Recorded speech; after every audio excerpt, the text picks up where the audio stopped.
Welton Rayom has more than 62 years of litigation experience handling insurance disputes. They're committed to resolving even the toughest insurance claims quickly. Call them for a free consultation. 954-966-4646. At Welton Rayom, they don't get paid unless you win. Property damage claims to your home, business, or condo as a result of a hurricane. Welton Rayom can help. Water, mold, fire, smoke damage, Welton Rayom can help. Call 954-966-4646. Welcome to Caneswear. New store, new items, same great experience. Family owned and operated since 2010, Caneswear has the latest merchandise from the Miami Hurricanes, Miami Dolphins, Florida Panthers, Inter Miami CF, and more. Come visit us at our store in Davie on University Drive, just south of 595, or online at caneswear.com. Caneswear, the spot Miami fans shop.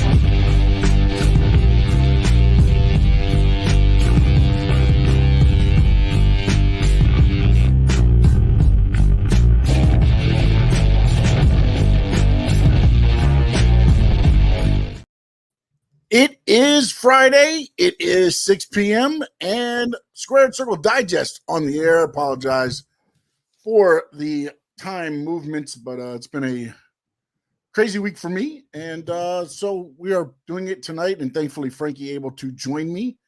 Frankie, wrestling's been going full force. And how you been, my friend?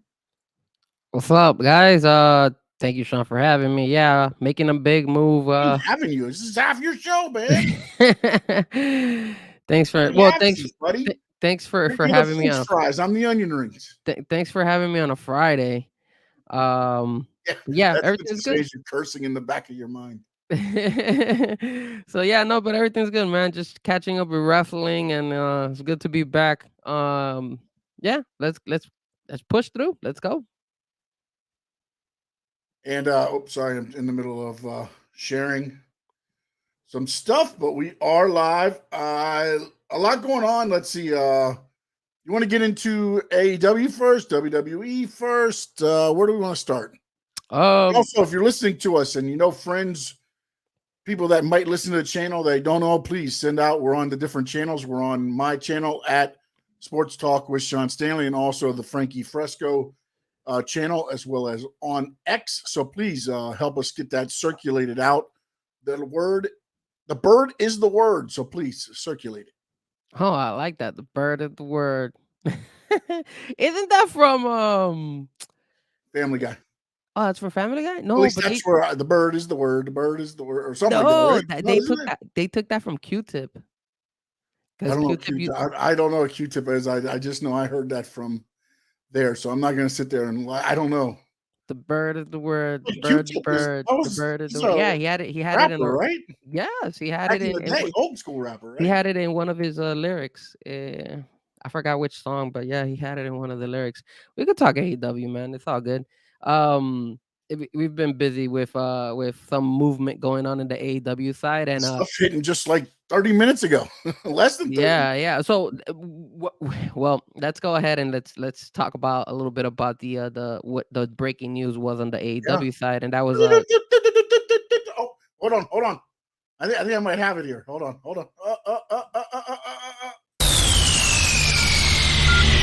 Breaking news.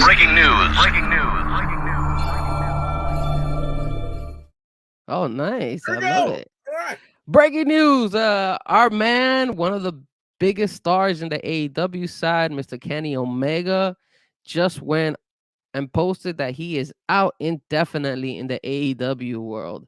Apparently, he has a medical issue going on, and he posted What worries me too, though, is that he's like doctors caught it, and like Yeah, it looks like something What might be is it? serious. Obviously, it wasn't like a knee. I mean, I'm saying like maybe a knee or something. It must be something like illness, I'm guessing.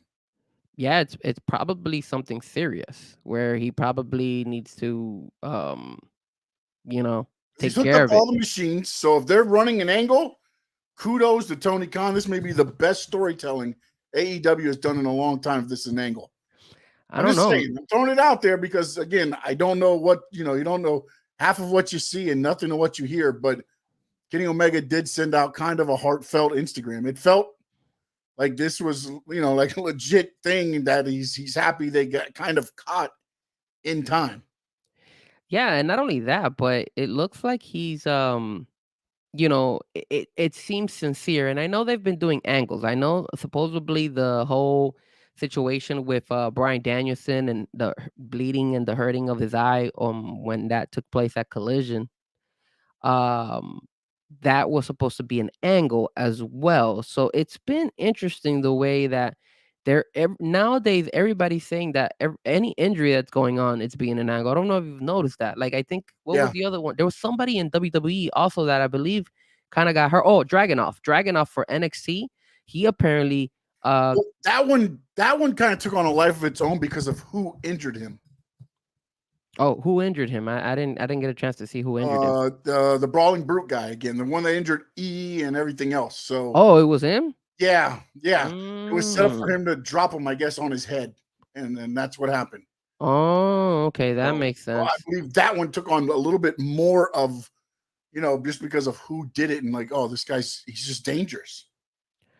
Really? But, is that Yeah. is that an angle as well, or No, is no, that actually it's been sent out that it wasn't part of an angle, but I think the reason again, what Triple H did, so and again, kudos to Triple H because honestly, NXT does not need to do live shows during Christmas and everything else. They recorded the shows for next week already. They were recording them, and one of the things was whatever those are getting hurt.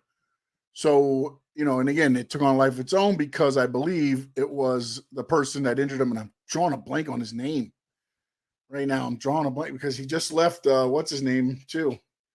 He left the Brawling Brutes. I mean, he went out on his own. Like for some reason, I'm drawing a blank on his name. Why?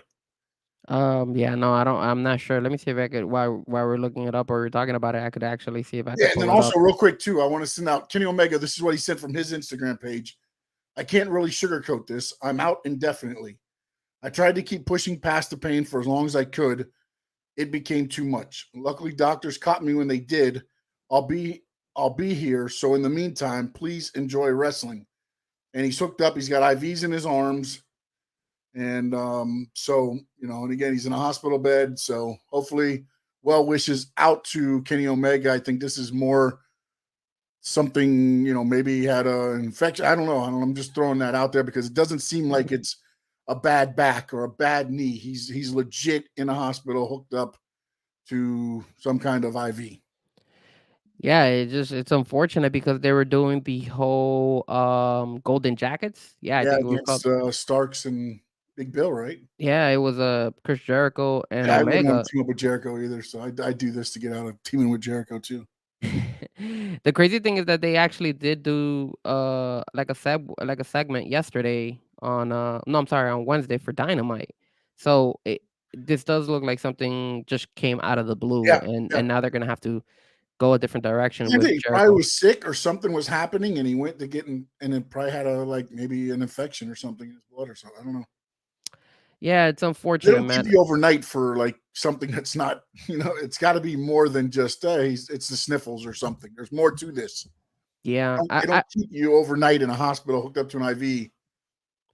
yeah, I hope he's able to recover from this, and hopefully he's not out for that much of a time, because he does say indefinite, so there's no timetable. But hopefully it's something that he could actually And come hopefully back it's quicker. nothing to do with his former, again, remember Kenny Omega, when he was out, I think he's been back now for over a year now, right? A year, maybe Yeah.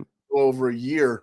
But when he left, I mean, he had, I think, both shoulders surgery, an elbow. I think both knees were scoped. I mean, he was literally a walking RoboCop. Yeah, it was bad. It was bad for him. I don't understand. Hopefully, none of that is like flared up again or something. I mean, if there's an issue, but Yeah, I'm not sure exactly how extreme his injury is gonna be, but hopefully it's something that he'll be able to recover 100% and then obviously come back. Cause at this time, AEW does need him. It's not something that they, he's a working force for them. He pushes through, and a lot of people enjoy what he brings to the table. So yeah, hopefully, speedy recovery. I'm one of We'll them. we'll keep tabs and see how he does over the next couple of months, and hopefully he's able to recover at 100% and it's nothing serious. In the meantime, let's jump on something that I did want to talk about, and Mhm. this is the fact that AEW now, this was actually I think it was informed to the fans, I believe it maybe at the beginning of the week, if not last week, was the fact that AEW now is being allowed to book at venues where WWE used to have restrictions on them. Yeah, And this is a big, big issue because, or like not a big issue, but a big moment for AEW, because this basically means that Endeavor doesn't give a damn of what they think about AEW, in well, I my think it opinion. shows you what they think of AEW. Yeah, they're not intimidated by AEW, All so right, they're look, basically, you're not drawing in the big towns or yeah, the small towns. And I mean, if you're not filling up arenas in those towns, then we don't think you're gonna be able to fill up these buildings. correct. So then what they're also saying is that, look, we don't respect you, in other words, and if we don't respect you, then there's no reason for us to go ahead and have to Yeah, restrict anything. We I, feel like I you guys are gonna not bring anything to the table. yeah, and I think this is a good thing for Tony Khan, and here's why, and hopefully he will look at it this way. You're not competition to them to be number one. As I said, I know you disagree with me and all this stuff, but work to be the best number two, man. Work to be the best number two, because pretty soon you're sliding down to where number three is. Yeah. And to be honest, I like what Billy Corgan, and I'm going to talk about this a little bit later on, and NWA are doing, because they're sneakily, if that's even a word, building something that might be interesting with not a lot of name talent. Mm. So, and we'll discuss that more in our more indie area, because right now we feel WWE, AEW the tops, everybody else kind of down there in the other things. But man, and TNA again got the deal. They got a deal. Mm. AEW still working for another deal. Mhm. WWE's got two deals on two of their programs. One, which is another thing we'll probably be discussing here in a little bit. And again, it's so odd, because today I laughed. Because and again, I'm so tired of the whole CM Punk went on a show and it only had 1.5. Raw's always drawn 1.5, 1.4. Have they gone up and spiked to 1.7? Yeah, when there's a crappy Monday night game on, or there's not a lot going on. But they're always about 1.5. That's you're going to get consistently, because that's your hardcore Raw audience. Yeah, you're going to get your spikes, and they're going to take you up and down depending. But the thing is, this is Raw doesn't sit there and say, come just for CM Punk. No, it's the whole show over the 3 hours. And they said, oh, Cody Rhodes was on the lowest viewed segment. Cody Rhodes was on the very last segment of the night. Nobody's watching usually Raw except for the hardcore audience going into the 10 o'clock hour, the 10 and 11 o'clock hour. That very rarely happens. But ultimately, right now, with as much talent as you have on Raw, that's the role that Cody's going to have to play right now, especially with the feud with Shinsuke, and why you're doing everything by building up CM Punk and your Royal Rumble coming up. You've got all this other stuff right now. So, but I find it odd that everybody's like, oh, you have AEW fans saying, oh, CM Punk's on a show doing 1.5. Mhm. Like, bro, like, do you understand? Like, he was on show doing 750, 900. Like, it's time in this time and age really to get out of, look, if Warner Brothers is happy with what AEW is doing. That's all AEW needs to be worried about. If nobody's worried about the number of Raw and SmackDown, then honestly, the fans should.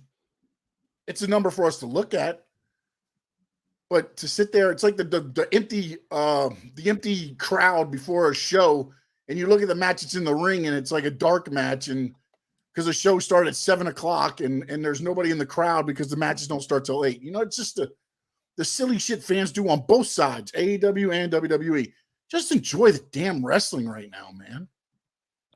I agree, man. No,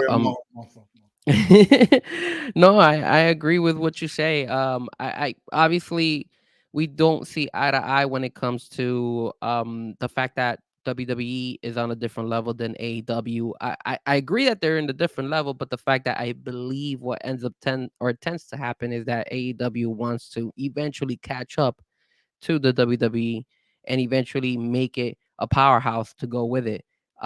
But as of right now, WWE is riding such a huge high horse right now. Nobody can compete with them, and the fact that they've, And it's not only that, but they're on a high where AEW is kind of on a mid. I wouldn't even say it's a low because I think what they're putting out in the ring is good. I just think there's no substance behind it to build on. Yeah, I mean, they're doing what they feel might work for them, but there's so much drama in that company that as of right now, it doesn't look good on the AEW side. And for that reason, you could tell that their ratings, you could tell that the viewership is not moving. They're not needle movers. People are going to tune in just to tune in if you like wrestling, but like the casual wrestling fan is not going to go ahead and tune in because they're going to be like, you know what? They don't excite me. I don't see anything out there. I mean, I know Wednesday they were the number one ranked show this past Wednesday on TV, which is good for them, but there was nothing going on Wednesday. So they're probably going basketball, and depending on what the basketball games are that week, you're going to be 1, 2, or 3. Honestly, correct. And then and then what ends up happening is that there's a lot of times when AEW, when it's up against hard competition, like a live event from WWE, or let's say, for example, this weekend when they have to go up against the UFC pay-per-view fights, it's gonna be hard for Collision to get numbers. And again, Collision is it's a show good UFC card this time too, by the way, because there's been some UFC cards. This is not a fight night. This is a pay-per-view. That's the difference. Yeah, no, it's very, very, very good card this weekend. I actually was like, I just found out about it like yesterday. I was like, holy crap, this card! I forgot that this card was. I forgot it was this weekend. Yeah, I forgot. And then when I saw Kobe, I don't know we're talking UFC here, but when I saw Kobe Covington and this guy Edwards, and then I saw that they had the press conference and Edwards got offended because Kobe took a shot at his dad and then he threw a bottle at him or something like that. That just brought a lot of drama. And then I saw that and I was like, oh crap, I forgot that this fight was happening on Saturday. So I will be tuning into that fight. But yes, when it comes to the AEW side, again, the restrictions play a part. And like you said, and like I agree with you, they don't see AEW as a competition. Endeavor is, of course, maybe looking at it as a different way of like, yo, we're not afraid of anybody and we don't even see you in the same level as we are. So yeah, it's fine. You could, if you want to do a show over there, do it. Good luck trying to sell it. You guys probably won't. So we got nothing to hide. We got nothing to be afraid of. With that being said, though, the other thing that we were going to talk about, and it's kind of a good segue to talk about it, is the fact that AEW and its current situation with Warner Brothers, where it looks like WWE is gaining a lot of interest to sign with them, which means AEW would be removed out of TNT and TBS for WWE, which would be a huge blow for the AEW company and Tony Khan. And then they're thinking about moving AEW either to Max as a streaming or Discovery Plus. Now, either way, it's streaming. Yeah, and it's a downfall. It's a downgrade for them. You're not gonna get paid as much, I'm pretty sure. And then second of all, you're not gonna get that much viewers. I mean, you're struggling already, but now you're not. Now you gotta have people actually pay just to watch your product. Are you gonna go ahead and pay Max to watch AEW? Some people will, some people won't. Even though Max is not that expensive, but that's kind of like a really, really sticky situation for AEW because you want to be shown to everybody. You want your market to grow by going to the streaming section and only staying in the streaming section. You're losing a lot of fans. Yeah, but their rights will come up. I just don't know what their rights are going to be. Honestly, at this point, where do you go? WWE's just finished doing going to NBC Universal with SmackDown. They got the CW with NXT. If they end up taking you off of Warner Brothers, what's next? What other channel are you going to go to? I mean, they could probably try to make their way back to Peacock, but I don't know because I mean, well, USA still is with NBC Peacock, Universal. right? Peacock is NBC Universal. So I don't know, man. I mean, maybe you could go to Spike TV. And to be honest, what WWE and Endeavor were asking, they were having a tough time getting with the numbers they're putting up. Yeah. So how tough are the problem? How tough are you going to be? And I get it. Warner Brothers says, "Oh, we only care about what position they finish in." Well, if that's the case, then why are you going after another program? Why are you going after another wrestling program? Yep. And again, one of the angles that WWE is using to market their product is the CM Punk angle. And again, the Warner Brothers was interested in CM Punk. It's obvious. Man, and that was a Warner Brothers move because that's the issue. Because now what you're looking at is, hey, all of a sudden, now you're having WWE being able to sell CM Punk while AEW had CM Punk, but you let him go. So now that you let him go, you're losing. You're losing twice. There's nothing like you lost on the CM Punk situation, and now you're losing on the WE side because they got him. So that's a double blow. You lost your probably one of your most I guess best selling type of wrestlers that you have in your company, and you lost them to the competition, and now they're gonna beat you out in your own the own company that shows your actual wrestling show. If I'm not remembering correctly here, I believe WBD has a ownership in AEW as part of the deal that they put, because that was the reason why they said they wanted to go to more pay-per-views and Tony Khan didn't. If you remember that situation there. And now you're sitting here, and now how much stake do they have in there to where they're going to take their own program that they have stake in and say, you're going to Max or Discovery Plus because we're going to bring Endeavor's Monday Night Raw to where you were at. Not only that, but what a slap in the face to AEW, bro. That's a messed up move, because remember, they've had relationships with Tony Khan, and I'm pretty sure they've been in conversations one with the other. And then for them to just go ahead and say, hey, man, we're pushing you to the side and we're bringing in WWE, that's a slap in the face. That's what a disrespect. And then what's going to happen? Like now. That's slapping WWE's face. Huh? Slapping AEW's face. Oh, yeah, absolutely. Yeah. Oh, you said WWE. Oh, my bad. Apologies. Yeah, it's a slap in the face to AEW. Like you don't believe in their product anymore, and you're willing to go ahead and go with somebody who you feel is gonna be able to produce the numbers that you want. And remember, all this time, it's been about, hey, AEW demographics. They're hitting their numbers on the demographics. Well, apparently, no, that's not the case. We're gonna go ahead and we want more. And now that you have the wrestler that we want, a CM Punk, you couldn't get it. Okay, then we could get him with bringing in WWE. Hell yeah, let's bring him over. And it's a smart move by Warner Brothers. In my opinion, it's a great move for them. But for AEW, it's a really, really bad, sticky situation for them. It's bad. Let me tell you something. One of your others, when we get to it, I think that might help AEW if they do something. Well, something. Well, before we jump to that topic, we do want to go ahead and say finally, we want to make another announcement here. I believe it when I see it. Exactly, it's gonna be rough, but I hope it does happen, and it's the return of Thunder Rosa to the women's division, and supposedly she's making her return back on the December 23rd. I believe that's the Collision episode. Yeah, that'd be Saturday. Yeah, that's Saturday. So Thunder Rosa, which will definitely help the women's division on the AEW side, because Saraya, again, I thought she was going to play a bigger part. There is news also stating that AEW is no longer interested in trying to bring in Mercedes Moné. Mm-hmm. So they already got shut down with Mercedes Moné.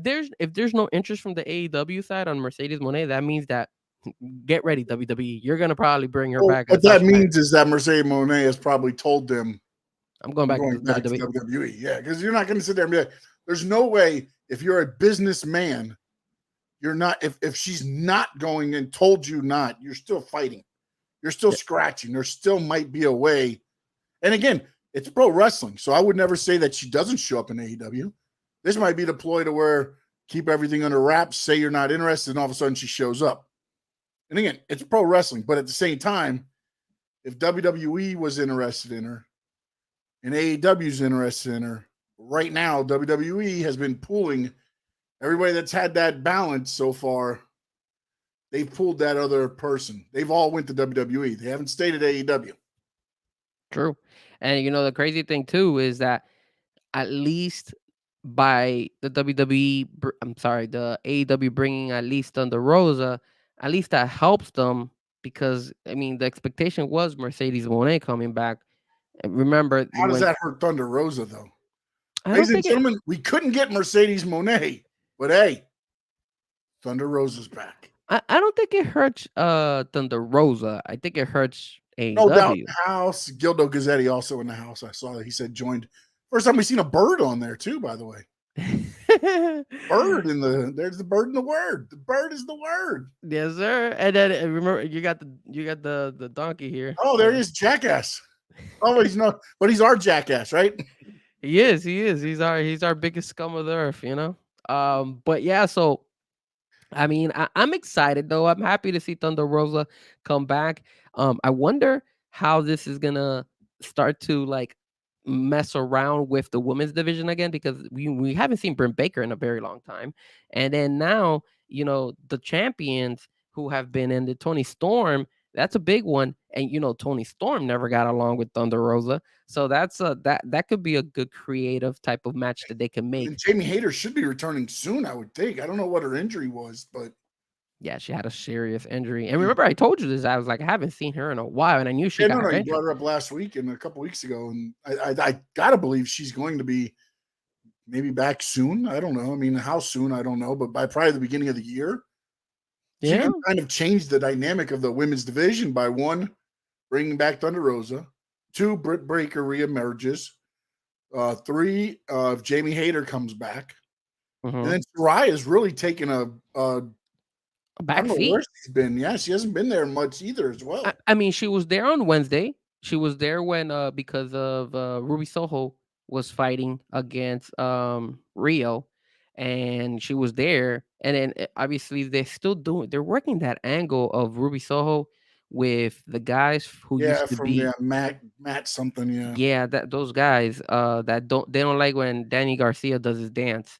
So I don't know. I'm not a big fan of I guess what they're trying to do there, I guess. And then hopefully you also will get this girl, the one that just gave birth, with Sammy Guevara. Sammy Guevara's wife. Oh, Tay Conti. Tay Conti. So Tay Conti, hopefully she should be coming back maybe in the next couple of months as well. So there is potential for the women's division to, grow a little bit, because I am gonna be honest with you, I am getting a little bit tired of seeing the same matches over and over. The problem is though, it all goes to one guy, man. That's the problem.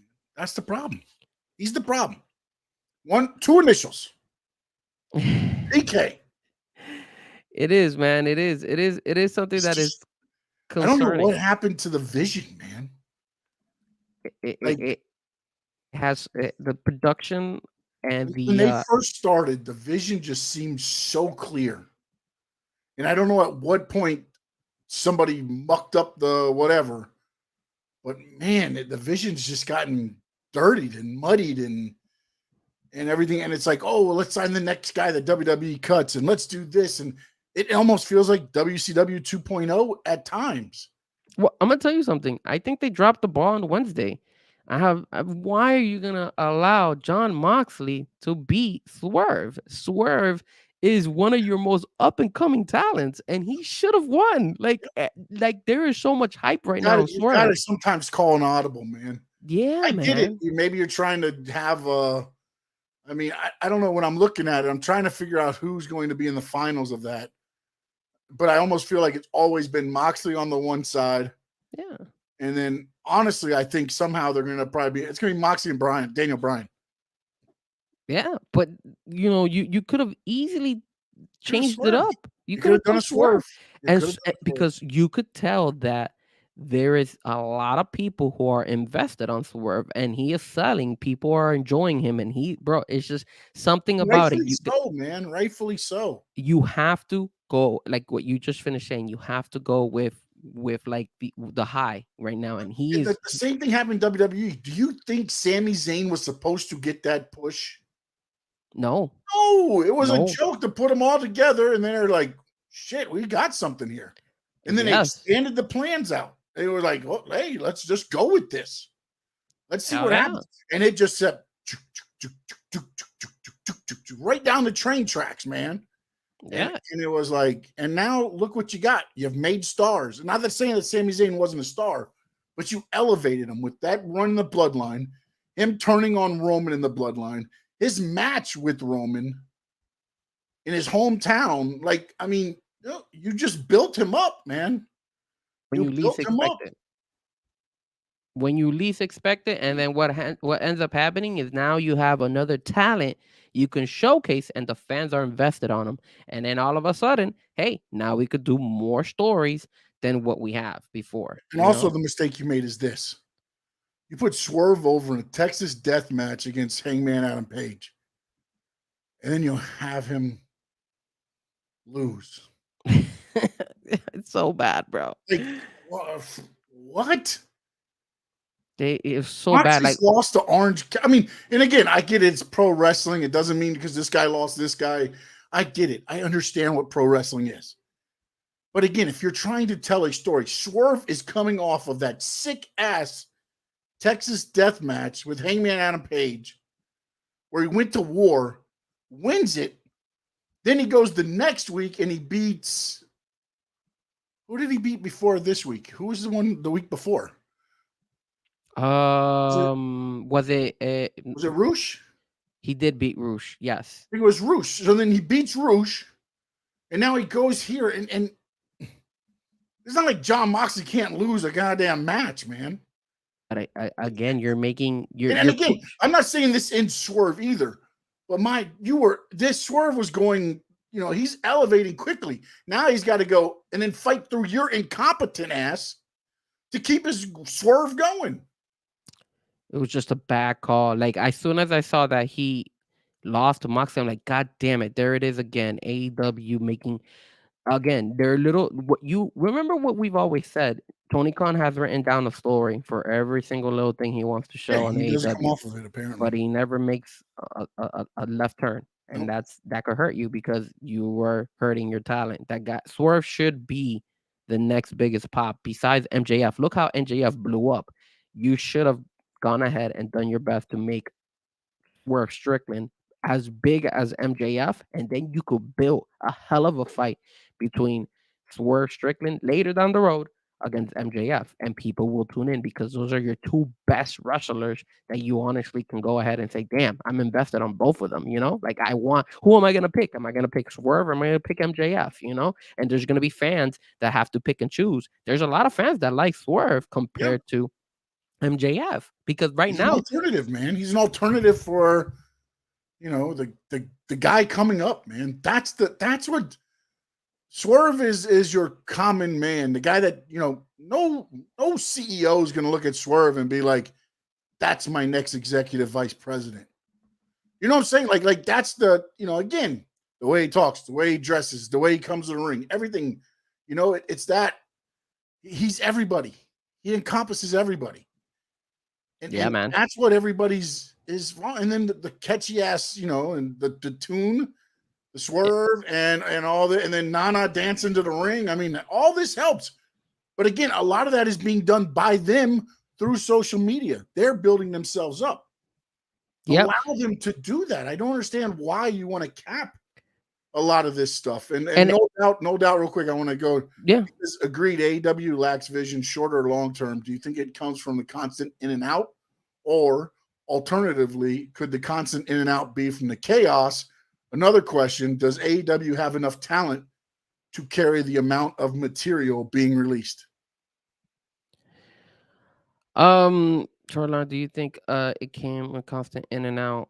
Do you think it well He's asking if the vision is because everybody's in and out of the company, mm, or does the constant in and out from the chaos of the company? And I think it's the latter. yeah, I think it's the chaos. I think they had, and I've heard Tony Khan say it. He had the first 4 world champions figured out, which was basically, I think, the first 4 years of the company. And then I don't know that they had, it obviously doesn't look like they had a plan after that.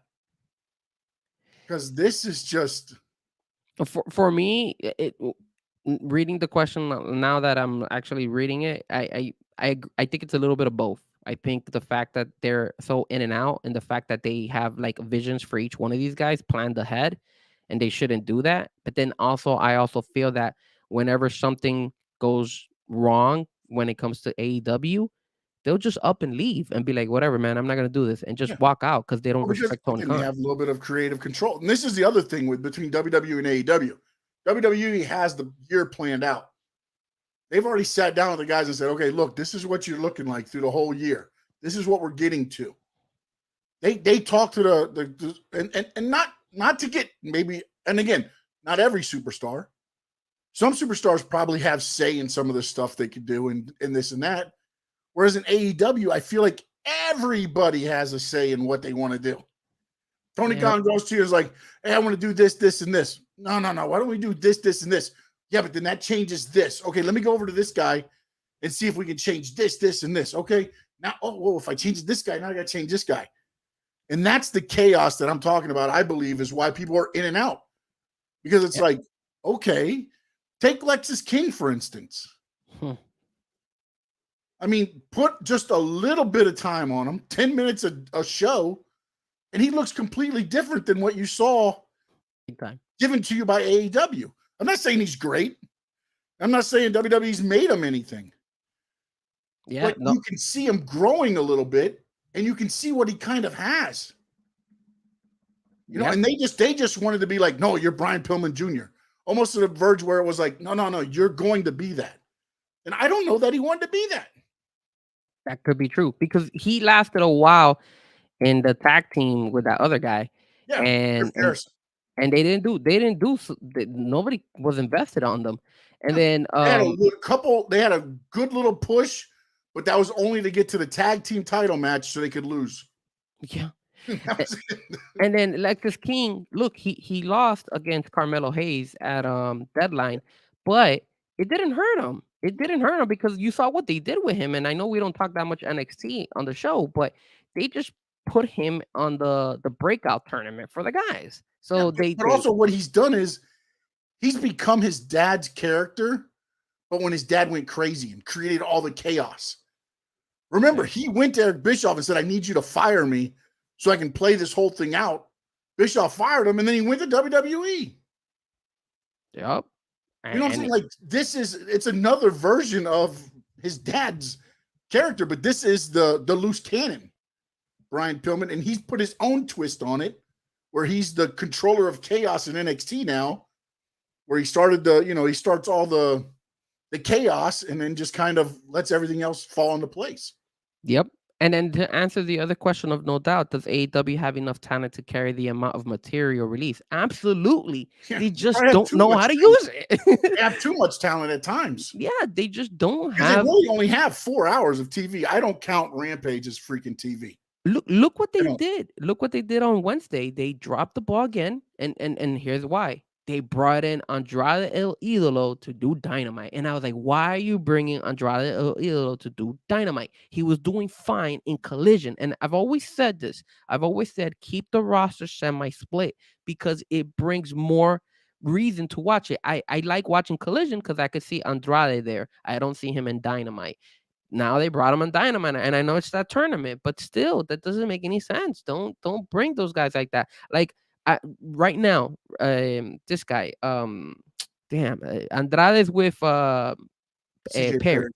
Perry, and then CJ Perry, guy, what is his name? I forgot. I don't know why I'm only thinking Rusev, but I know that's his WWE name. Wait, Not Rusev, Miro. but the Miro. Miro. There you go, Miro. Where has he been? Like they were doing such a great angle with him, and then all of a sudden, this past Collision, nothing, and then Dynamite, I didn't see anything about him. So I'm like, and then you got CJ Perry with Andrade El Idolo. Like I know they're doing that tournament, but you could start creating some type of angle. Nothing. Daniel Garcia, you bring him into that tournament. The guy doesn't even have a single win, and people are invested in him. They were Mark Briscoe. Same thing. Mark Briscoe gets a pop, and this guy Daniel Garcia gets a pop. Andrade is fun. Yeah, I know. And the crazy thing about Andrade El Idolo is that he's a great wrestler, and all his fights are very, very interesting, very fun to watch. He goes in, man. He dedicates time for it, so I like that. But now you're losing that mojo by like showing him on Dynamite. Now, okay, I'll see him again. And look what they did with Bryan Danielson, which is what pisses me off. So they go and they put Bryan Danielson on Friday to do Rampage.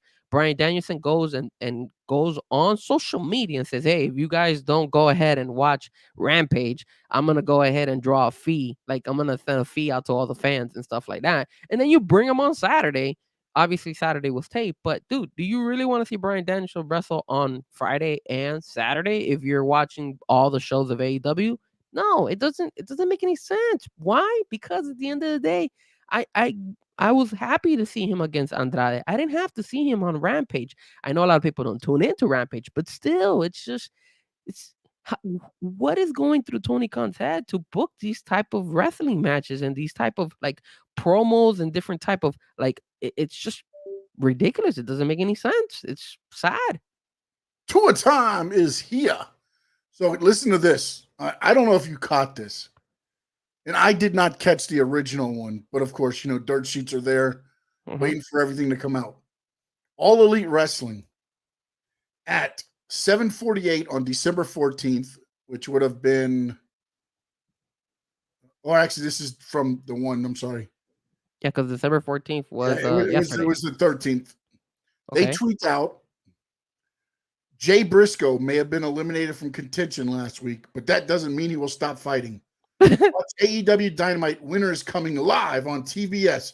Hashtag AEW Continental Classic Gold League at Sussex County Signet at Jay White NZ.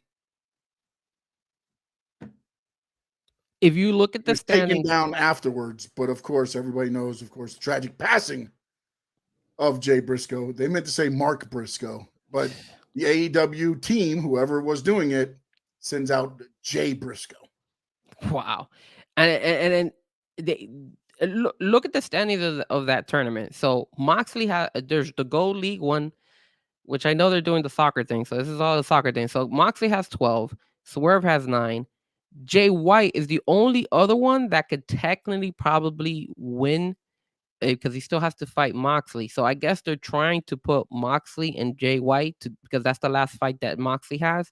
And then hopefully they tie each other, and probably I guess they would push that match to maybe their next pay-per-view because Roosh only has 6 points. Mark Briscoe and Jay Lethal both have 0 points, so they're already eliminated. So the only possibility is literally Jay White and John Moxley on the gold side. And then on the blue league side, Andrade is the leader, but then they're still missing a lot of matches. Brody King can still come in. He's tied with Bryan Danielson with 6. And then Claudio is with 3, and then Eddie is with 3, and Danny Garcia is with 0. So there's a little bit more intrigue on the blue side than on the gold side. But still, it's just I don't know, man. I get the format, I get the whole thing, but just like just like on Wednesday, Moxley versus Swerve. Obviously, the result was not the correct one, in my opinion. But that's another fight that you could have easily built up and put him in a live event, right? 6 people in each one, right? Say that again? There's 6 people in each league, Gold League and Blue League, right? Yeah. That's 3 matches each show. You've got 2 hours of TV. You could be doing all 3 of them. You don't need Blue League to come to Dynamite and switch it up and this and that. Like, there's no reason for people to be like 2 matches behind. That's what I don't understand. Yeah. You have 6 competitors. They each wrestle 3 matches on a thing. So then what are we waiting for? You're drawing this out and making it more complicated than what it needs to be when you don't really need a tournament. But I get it. You want to do the tournament because there's Fulham. Yeah.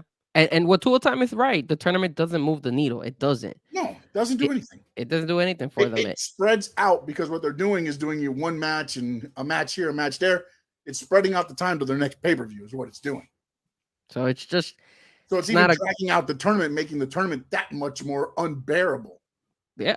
Now, let's turn the page and at least give them okay type of props for what they're doing with the devil. So that is the only yes, that yes, is the devil. That is a good storyline that they're building. I like the fact that they got Hangman Page and they dropped them against the windshield of the car, and then that reminds you of somebody. Yeah. So, but they were saying that they're ruling him out. They're saying that Jack Perry is not the devil, that he's not the guy who's going to be part of it. Although it has a reference towards obviously the Glass with the whole CM Punk situation.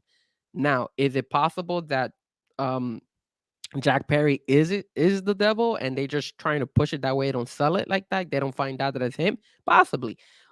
That's fine. I think to this point, you know how I feel about Jack Perry. I hate Jack Perry because he got CM Punk out of there, but it makes sense that he is the devil. He should be cleaner from now on.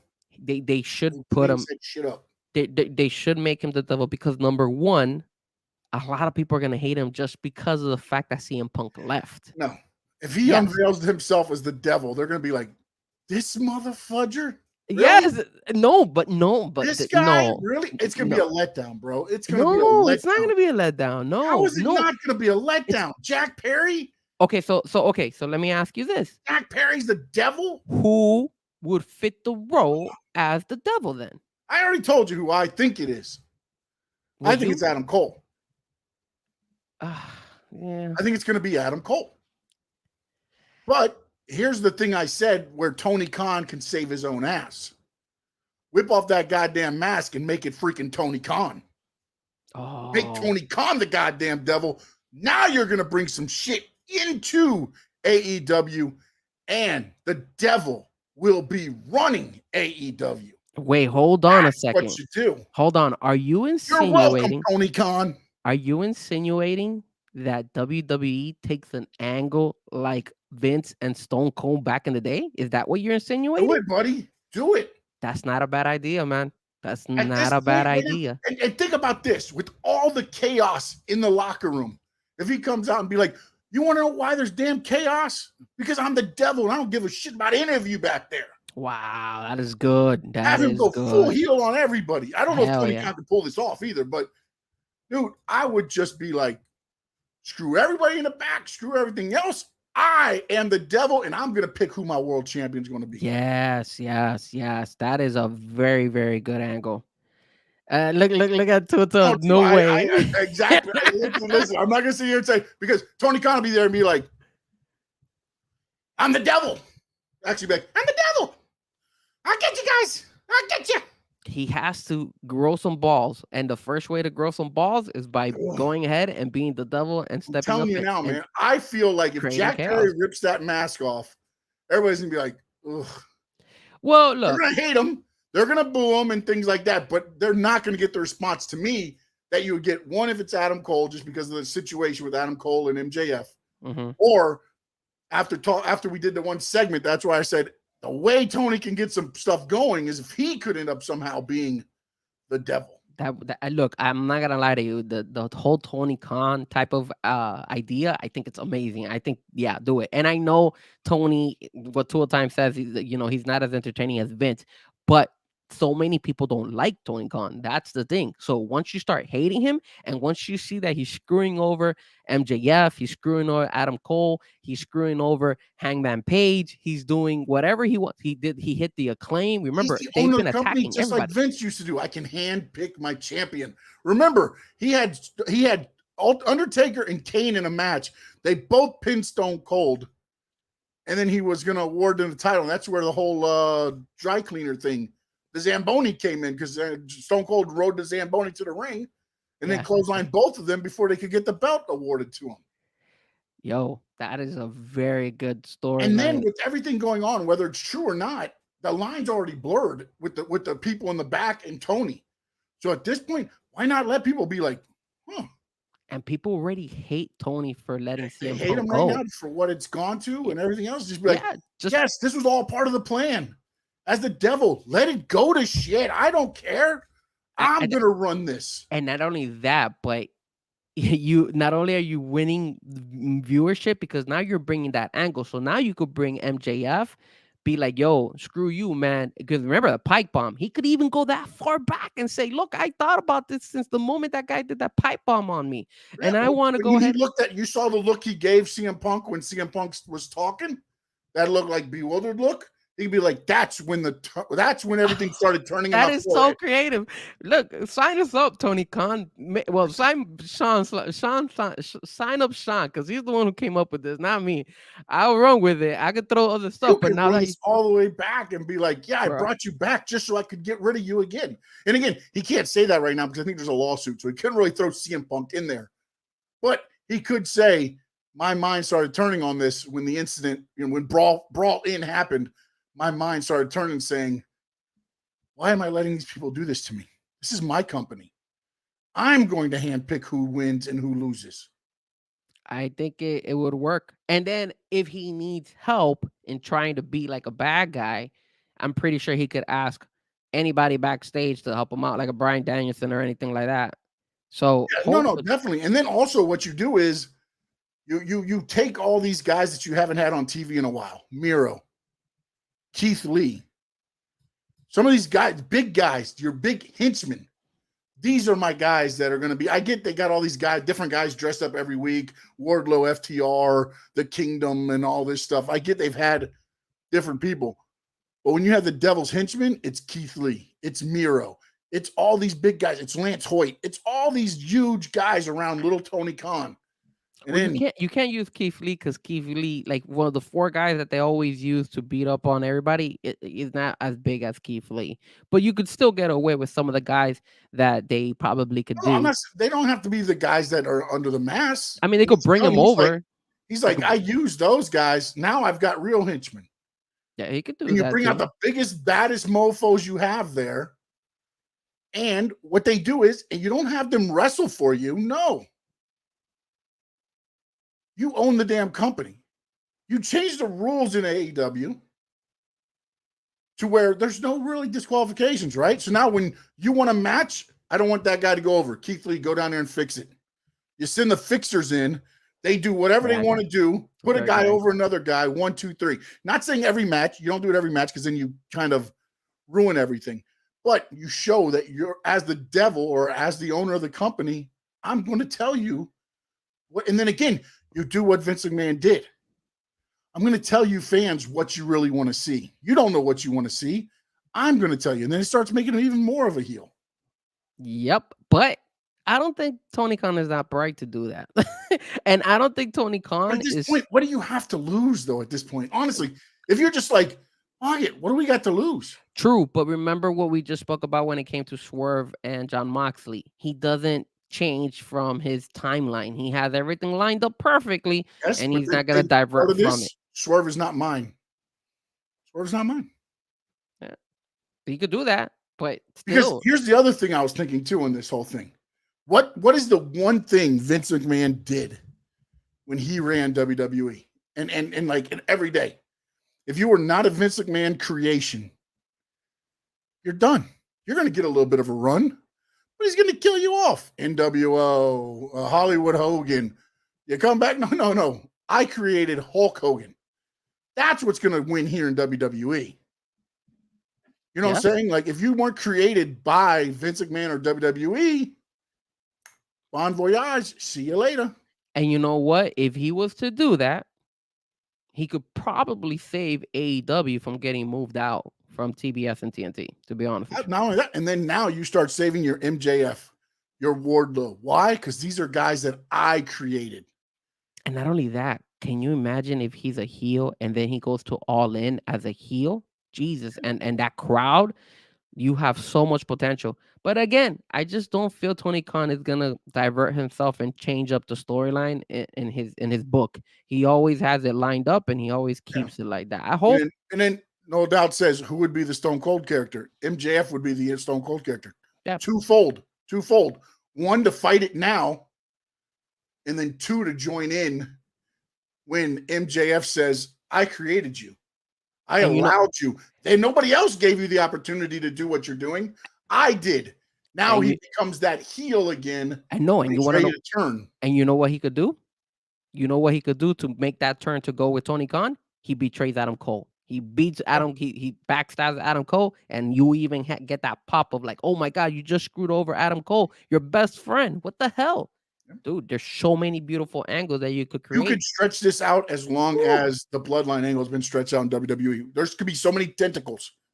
Because again, MJF doesn't even have he'll be the focal point at the beginning because you've attacked him and you've attacked everybody that's been around him or anything to do with him. Mm-hmm. Interesting thing this week, and maybe it's because MJF and Adam Cole had the interaction last week. I didn't understand why Adam Cole was attacked. I'm sorry, Adam Cole. Adam Page was attacked, unless it had to do because he had the interaction with him the week before. Because it's just like, and I get it, you left the beer bottle, so now you attack him, so you can say, Samoa Joe, you're an idiot for thinking it was him, and you create more chaos. That's why sometimes it might be better just to let some of the scenarios play out longer, because it was like the beer bottle's there. Okay.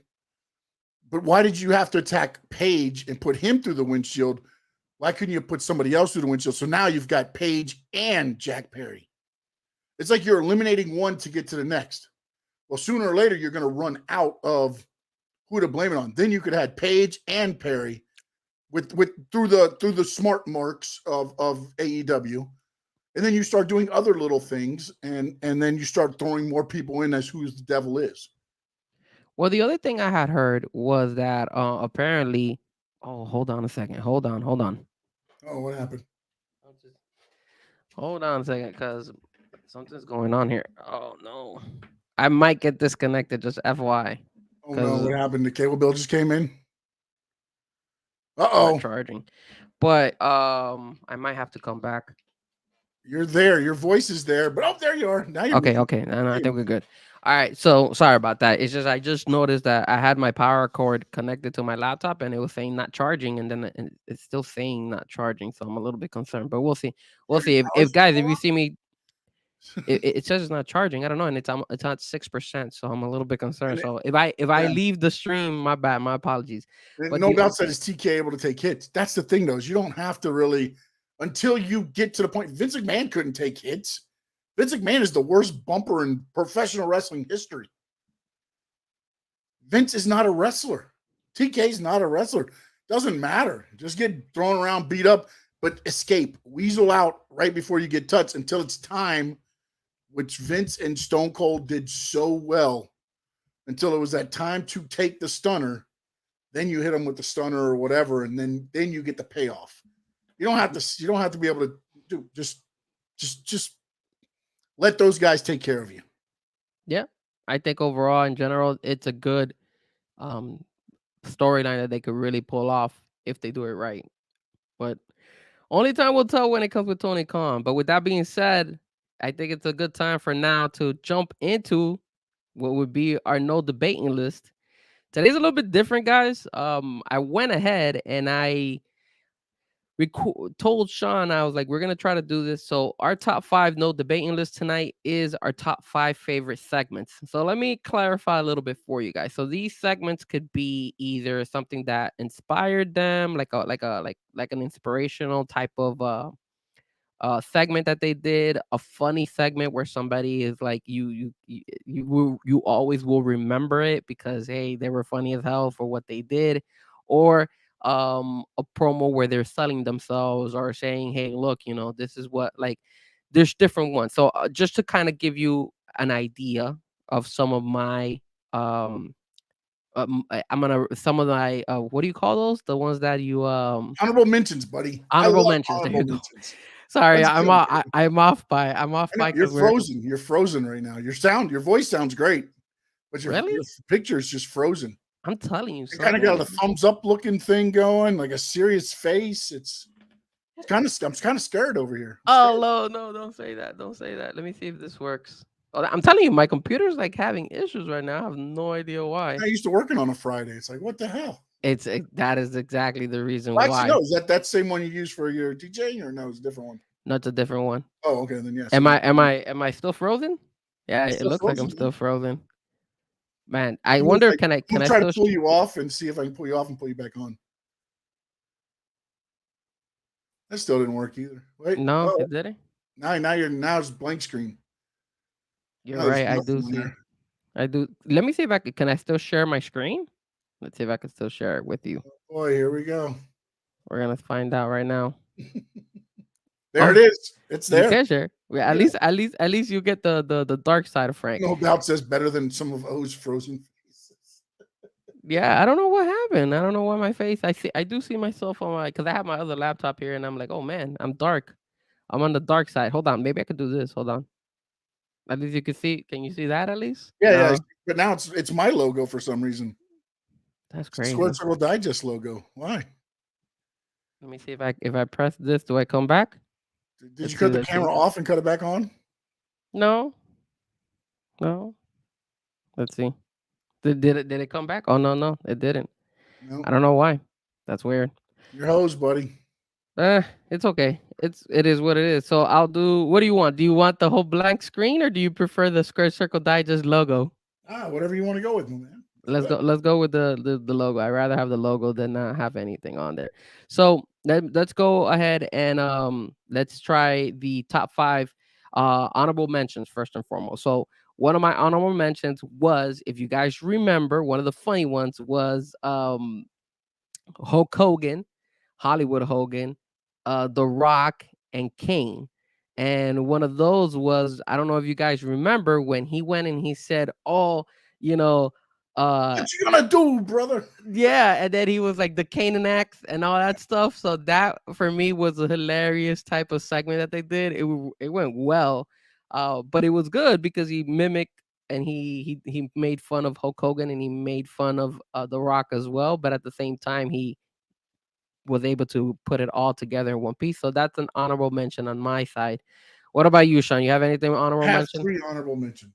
Okay, go for it. And I'm just throwing out because I just found out a little bit about what was meant on this. So hopefully I don't upset anybody. But the Shockmaster in WCW, he was the big steel man typhoon. He was coming into WCW. He had this stormtrooper helmet. They had practiced this skit the whole day, him crashing through the wall. What nobody told him was, before they did the live part, is they elevated the one of the boards to give it more stability when he crashed through. Yeah. And when he crashes through, he trips over said board, crushes down, the helmet comes tumbling off. It's I think Sid Vicious and Harlem Heat, or no, or I think it's Harlem Heat, I believe, is there, and they're like, "My God, he fell." It's live on air. I mean, this is just live, and they're just people are laughing, and he's trying to pick up the helmet and put it back on his head. That was one of them. One of my other one was Jimmy Snuka and Roddy Piper on Piper's Pit. This was the infamous coconut to Snooker's skull when Piper turned like a full-fledged heel before he started going after Hogan. And then the other one would be the one that actually led to setting up one of the biggest drawing WrestleManias, WrestleMania 3, I believe it was, which was Hogan and Andre in the Pontiac Silverdome. It was the Snake Pit, and it was Andre ripping the chain off of Hulk Hogan and going heel after Bobby Heenan said he was bringing Andre to take on Hulk Hogan. Hulk Hogan did not believe it. He showed up, he ripped off the chain, and the rest is his story. Nice, absolutely. And I think you could see me. Can you see me, or am I frozen? It looks like I'm frozen. You're frozen again, but it's a better look of you, man. Jesus Christ, I profile, can't buy myself a freaking good look today. All right, so let's go with our top five and see if we could get what we have here for. So for my number five, I have a memorable one. This is not a funny one. This was one that just stood out because it was just memorable. And this was back in the day, Mid Atlantic Wrestling. Our good old friend, rest in peace, Dusty Rhodes, when he went on that promo of Hard Times. And I think overall that was a memorable promo because not only was he going ahead and associating himself with the people, the crowd, he was saying that at that time he was having that beef with Ric Flair, so he was basically going ahead and saying, "Hey, look, Ric Flair is talking about hard times and all that stuff. Hey, man, it's look at the people, look at the fans, the crowd, everybody, textile workers, They buy you a computer." watch and kick you out. Yeah, computer taking over your jobs, which is so funny because that's what Pet pretty much has kept going over the years. So it's, his actual particular promo still it makes sense today in today's world. So it was just something that it really stood out on my eyes. Hang on with kings and queens and snot on pork and bean. It's just memorable, man, and you can't knock it. You gotta love it, and it will always live in our memories of the Dusty Rhodes Hard Times. So my number five, Dusty Rhodes Hard Times. All right, so I'm gonna pull the curtain back here real quick, Frankie, because normally we don't do this, but in order for Frankie to get me to understand what this segment was about, he kind of told me some of his. So I do not have the Dusty Rhodes Hard Times, although Dusty is one of my favorite guys, and he probably would be ranking up there. But I was not going to do that because I'd already known what Frankie's were. So I'm going with different ones. Okay. Number five for me was the breakup of the Rockers on the barbershop, which was when Shawn Michaels and Marty Jannetty, and they were going through all their troubles, and then it looked like they were kind of fixed the fences. Bruce Beefcake's like, yeah, the Rockers. And he walked away and he super kicked Marty Jannetty, took his head and threw it right through the plated glass barbershop window and started the Heartbreak Kid, Shawn Michaels. That's my number five. Did Frankie leave? Frank, you're muted. You're muted. Can you hear me now? Yeah, I got you now. Okay. Okay, sorry about that, dude. I'm sorry. I was trying to also something was going. I'm telling you, my computer's acting up. Friday is not a day for streaming. I guess. All right. Well, no more streaming on Fridays. We promise you. Okay, so I'm gonna put the Rockers. I'm just to kind of the Rockers breakup. However you want to do it. Oh, okay. All right. My number four is a classic one, and this one is a funny one. This is DX and Vince. So you know that there's so many different types of moments between them two. Well, between the group and Vince McMahon. So this time around, for me, it was one particular scenario, and if you guys remember, it was when he went and DX went on to the production how do you call it, a trailer? I guess the production trailer. Production truck is what they call it, the production truck, but it's a trailer. So they went inside there, and Vince McMahon was on the ring, and then they started messing with Vince McMahon. And one of the things that they did is they made his voice into a chipmunk. They went ahead and they started making fart noises. But the best part of it was when they actually drew on the actual TV, and it was a cock, and they were saying that they put it on there that Vince McMahon loved cock. So that was one of the most memorable times and funniest things that I remember from DX. So that's why I have it as my number four.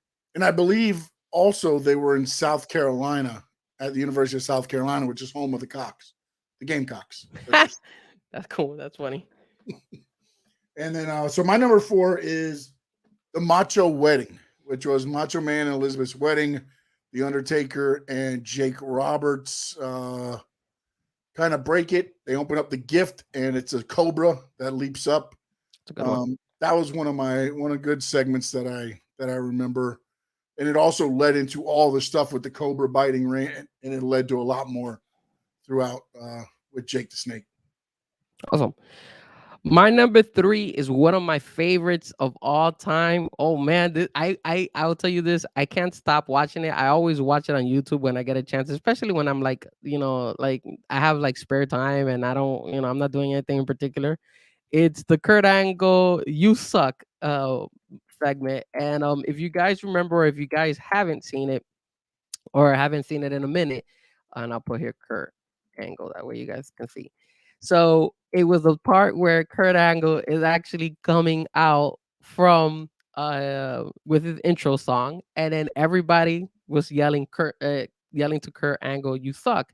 And while they were saying "you suck" to Kurt Angle was finally got upset, and he's like, "Why are you guys saying this?" So then what ends up happening is Kurt Angle says, "I'm gonna go." He gets the mic. He's like, "I'm gonna go to the back, and I want you guys to respect the gold medalist." So he goes back to backstage, and then he comes back again, and the crowd is even saying "you suck" even before he actually comes out. So it's so good. Like it's crazy the way that they're interacting with the crowd.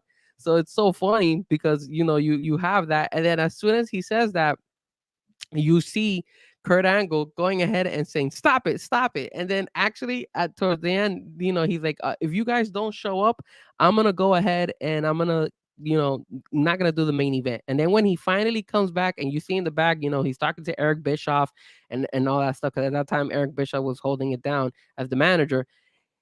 Eric Bishop is telling him, "Look, you can't just go ahead and not be in the main event." And then Kurt Angle was like, "Look, you got to do something for me." So I believe he did he changed the referee, and then he does something for him for all the crowd yelling "you suck."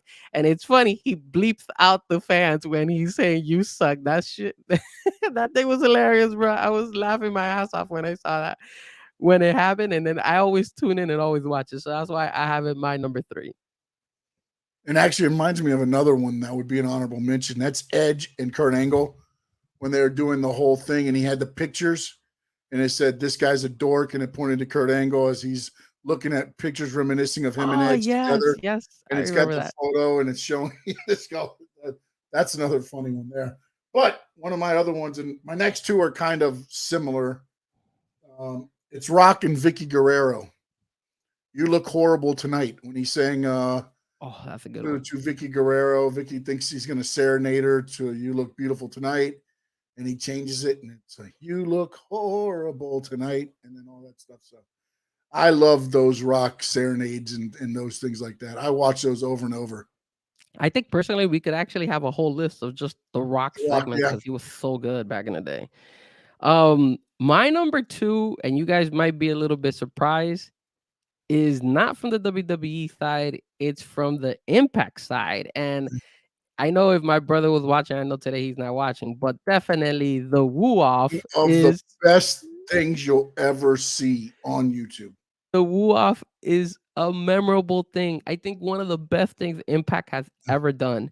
Yep. And it was just like me. It's so funny because me and my brother actually go ahead and we actually from time to time we'll recite the lyrics of like the what they said to each other. No, But it was great. it's So so great. good the way that Jay Lethal was able to woo against Ric Flair and all that stuff. And then Ric Flair is like throwing his shoe, and he's You're not like, Space Mountain, I'm Space Mountain.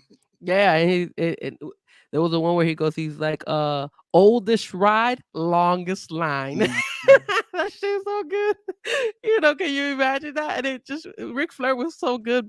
And then Jay Lethal copying him, making the same voice as Ric Flair. That was so good. One of the best things. So I have that as my number 2 on my list. And another thing interesting about that is Jay Lethal was on Chris Van Vliet and said he went back to Flair and said, "Hey, we're doing a thing tonight in the ring," and Flair just said, "Just follow me, kid." None of it was talked through. They did it all on the fly, Sure. which made it even that much more awesome. Yeah. My number 2 is the infamous Cena Rock wrist. That is when the Rock was out. He'd been gone for a long time, came back, was fighting with the Rock. Apparently, right before Cena's music hits, somebody comes up to him in Gorilla and says, "Hey, what's that on Rock's wrist?" Rock had written some notes on his wrist, which apparently is a no-no. I mean, So then Cena went out and called him out and took off his wristbands and said, "Hey, I don't write my notes on my wrist." I remember that.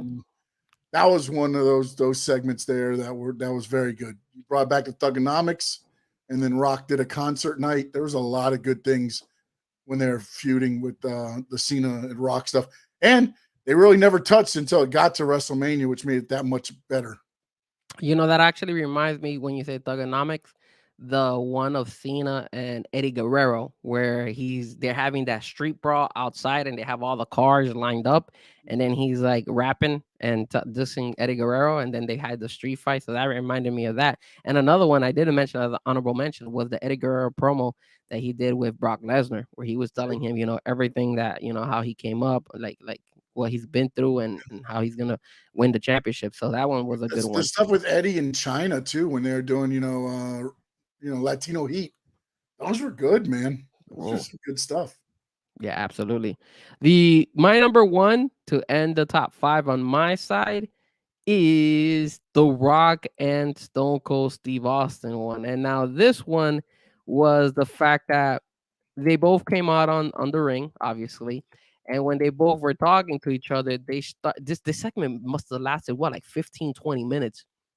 And they were using their signature kind of like wording that they always say. So like The Rock would say, "Finally, The Rock," and then he takes the mic away from The Rock.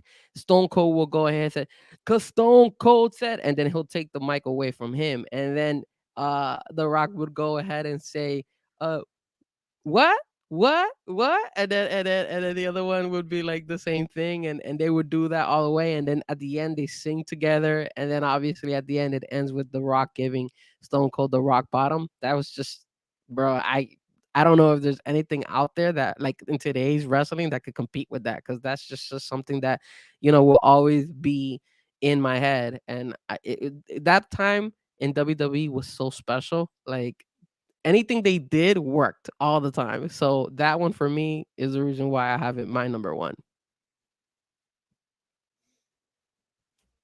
And my number one is just because, this guy's just so awesome. And apparently he's home. It's the CM Punk pipe bomb. One of the most infamous things. It was just at that time, it was like, whoa, wait a minute, and now you hear about it years later and everything and how it was, but at the time, it was probably how a lot of wrestlers felt back there. Absolutely. And not only that, but honestly, it led to what CM Punk has become now. So yeah, and that also brings honorable mentions of other ones like MJF pipe bomb that we could also add on there. When I think with any of the skits too, the best friends with Adam Cole and MJF when they were doing the laser tag, the dodgeball, the dancing skit that I hated so much. Yeah, those you didn't like we have so many that were out there. If you guys remember some of the ones that you guys in particular like, let us know. There's so many, man. There's so many.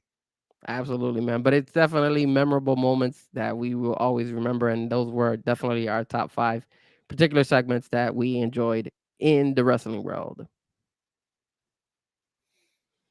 All right, that was your top 5 no debating list, and now it's time to get into some debating. Man, look at my face. I'm looking at I have it on my other computer, and I'm freezing up. Are you praying to CM Punk right now? So can I please have a cup of coffee? So I'm realizing what's going on. Can I have some porridge?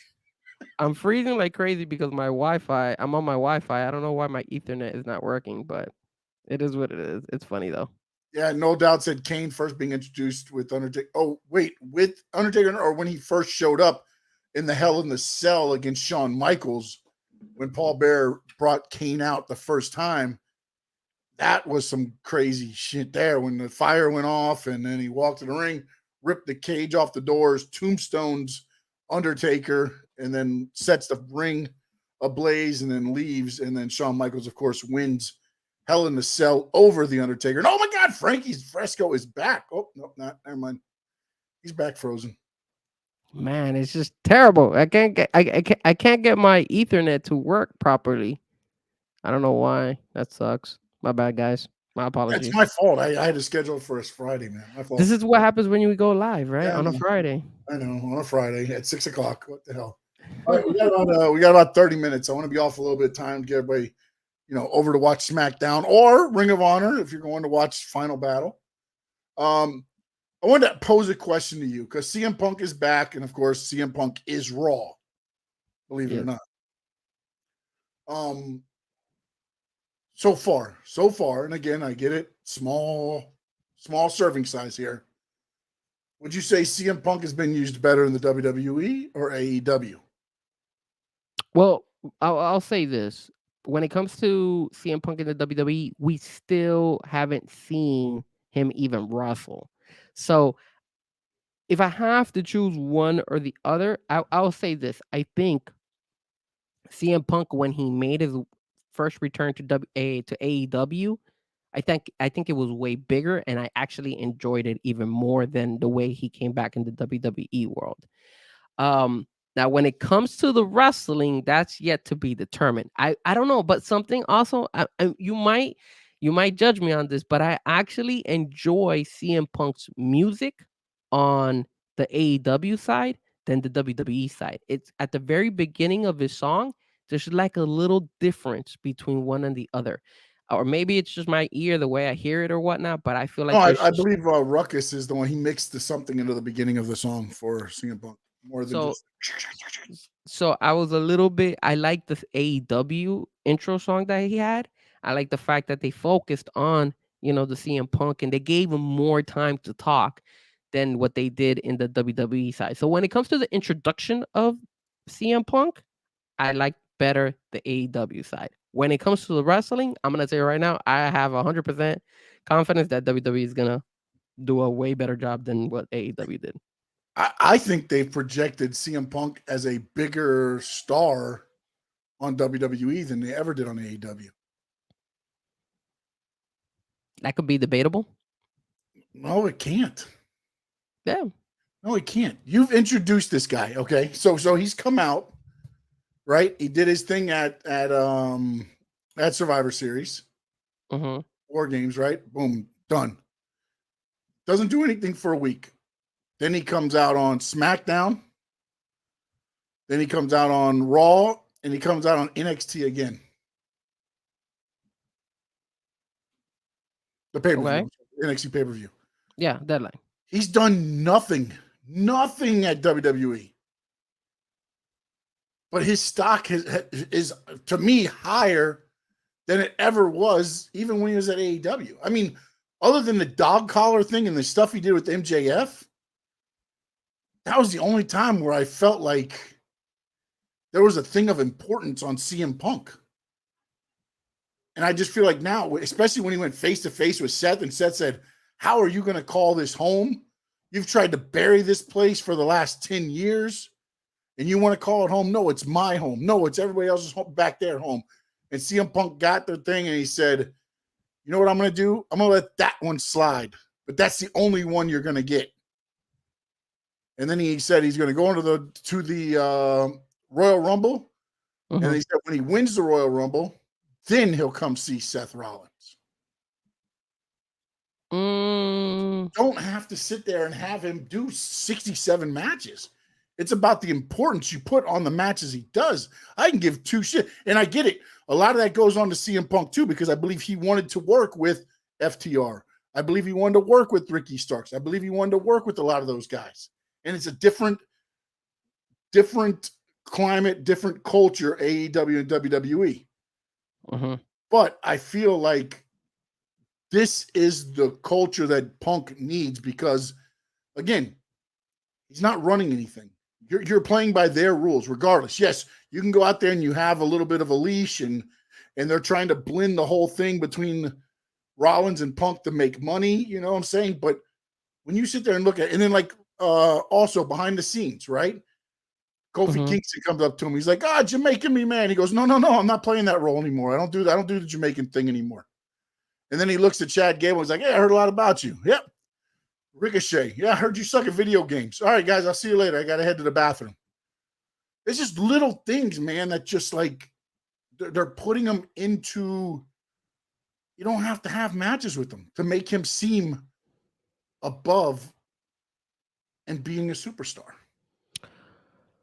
Well, this is the thing for me. I think the issue with the AEW side is they were showcasing him wrestling because we haven't seen him wrestle in a long time. So I don't think that Yeah, but the hurts. problem is when every week you do that, you take it off, man. You take the luster off. Punk is becoming an attraction now. Punk is at that attraction level, like MJF, like Roman Reigns, like and again, I get it. MJF is seen, but he does his you hear him talk those. He doesn't have to wrestle every show, is what I'm saying. Okay. And I get that MJF is, a little bit, but I look at him in that way. I don't think you'd have to watch him wrestle every show. I think when you do that, why am I going to? And I saw a shoot interview today. It was a King Kong Bundy off of everybody. He's like, so if you're putting in on all these main events on Raw, SmackDown, and I think it was before AEW started, so I don't know. He just said kind of the Raw and SmackDown. He's like, why should I pay to go watch your pay-per-views? Why should I pay to go watch your live shows? I just sit at home on Mondays and Fridays and watch all the main events right there. That's why you don't put CM Punk wrestling on those shows. You don't put every show. Again, make it mean something. Then you get people to go to the shows and the house shows and the pay-per-views because they don't get to see them wrestle all the time. But I think it's a different taste for each one, because I agree with you. I understand. Hey, you showcase him, he doesn't have to wrestle. In the AEW side, their bread and butter was the wrestling, and a lot of people wanted to see CM Punk wrestle. He comes out there, he does it. We don't need to see him wrestle in the WWE world because so soon, because we already saw him wrestle in the AEW world. So we already know what it is to have a CM Punk wrestle. So there's not that much emphasis on the WWE. Plus, I'm not gonna lie, I agree with you in the sense that yes, it makes more sense to just have him be out there, showcase the importance of him. But overall, I can understand AEW's point of view. They don't have the star power when they brought him in to go ahead and just have like these promos and stuff. They wanted to give it a bang and try to capitalize on his name and his brand very, very quickly by going ahead and showcasing him not only at like what he says on the mic, but obviously wrestling, because a lot of people are like, oh man, I could see CM Punk wrestle against Kenny Omega. I could see CM Punk wrestle against Chris Jericho. I could see him wrestle against MJF, all this stuff. So I think they took two different angles, in my opinion. AEW took the angle of let's showcase him wrestling, while WWE says, hey, we don't need to showcase him as a wrestler. We already know that he's a big star. He's already a big name. His name is going to sell by itself. We don't need to rush him.